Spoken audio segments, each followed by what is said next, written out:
Let's move on to the NSE All-Share Index. It went up 0.28% last week. Top gainers for the week, Forte Oil went up 47.6%, Transco up 21%, Eternal Oil 18%, Mansard 12.3%, and also Con Oil 10.2%. In the banking sector, Diamond Bank went up 4.1%. That was the top gainer in that sector. Now, joining me in the studio to discuss the activities in the market is Femi Olade. He's a partner at Argentil Capital Partners. Femi, it's great to have you on the show.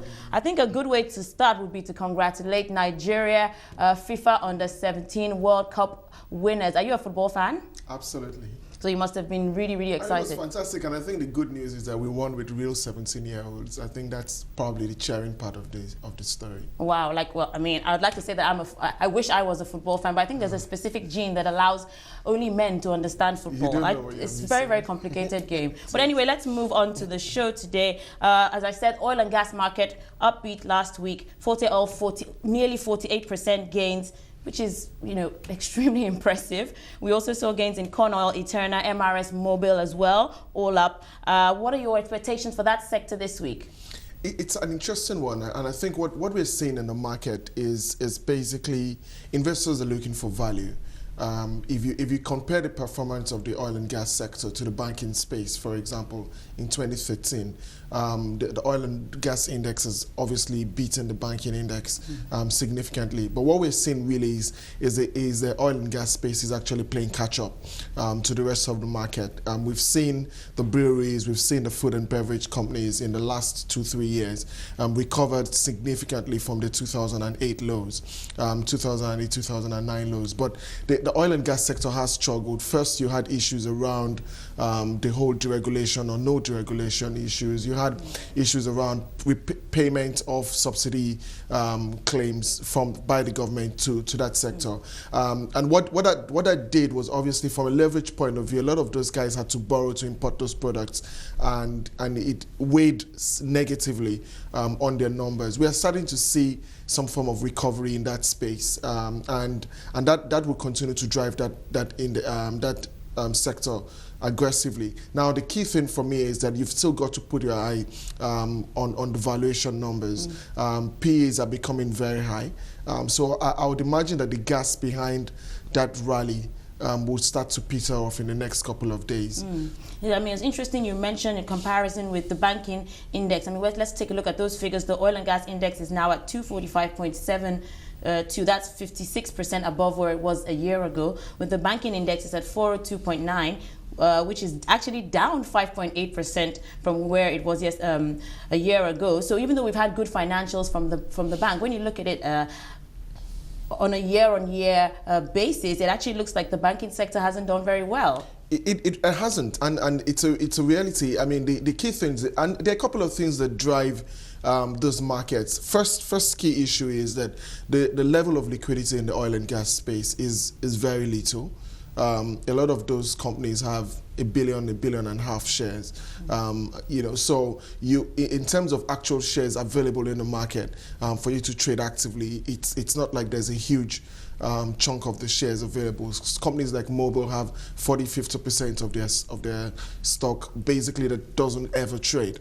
So in the event of a rally, excuse me, of a strong market sentiment for that sector, the likelihood is that prices will ramp up significantly. If you compare that to the banking space, where you've got banks that have got billions of shares in issue, the liquidity in the banking space is a lot more, which means that the volatility of that stock itself would be significantly less than what you would find in the other sectors. And the second issue also is that there's a lot of negatives around the banking space. No, I mean, negative depending on which perspective you're looking at it from. So if you look at the CRR issues, you look at the monetary policy and the CBN's perspective towards just tightening, it doesn't bode well for the banking space, because it just means competition is going to get a lot more. We're seeing actually, if you look at the banking balance sheets in between Q2 and Q3, loans to private sector is actually reducing. which tells you that there's still going to be significant pressure on their earnings as we go towards the end of the year. So you're saying investors in the banking sector should be cautious right now? I think the reality is that cautious optimism is what I would call it. The banks have been able to weather the worst of the storm, and they've shown themselves to be resilient. But you still have to realize that, look, from an investor's point of view, you're looking at growth. How much more can these banks grow without putting their balance sheets at a lot more risk than they are taking today? And I think that's the key concern from an investor's perspective. Let's still focus on that oil and gas sector. Oando, even though everyone has done pretty well, I mean, last week we're seeing such remarkable gains from most of the players in that sector. Oando, however, lost 0.1%. Now, we all know about the ownership issues that Oando has had. Stock is currently trading at 11 naira. That's 44% below its year high of 19.8 naira. Now, do you think that with the demand that we're seeing in that sector, we could start to see something happening with Oando now? I would classify Oando as probably the most understood stock in the market.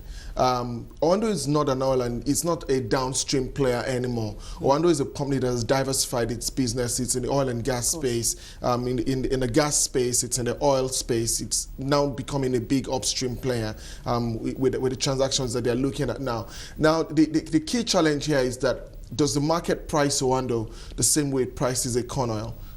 Or the same way it would price a forte oil. Unfortunately, that's the way most investors look at it. And from a PE point of view, Oando is significantly cheaper than a lot of all the other companies in the industry, relative to the other players in the space. Now, the key things that Oando probably need to do to give investors a lot more confidence. And forget the ownership issues. I think they're completely overrated. That will be resolved. But the key issues are that, one, investors want to see a less levered balance sheet. There's quite a lot of debt in the books. The investors would like to see that balance sheet restructured. We saw a rights at the beginning of the year, which obviously improved that dramatically.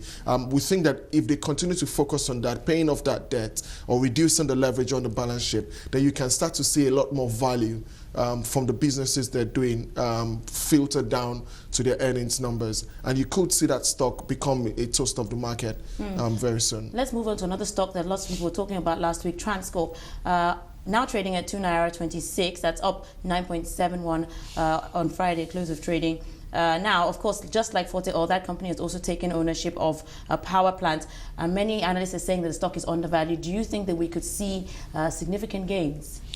Transcorp will do very well. And I think that Transcorp has recovered from the hangover of the Nitel transaction.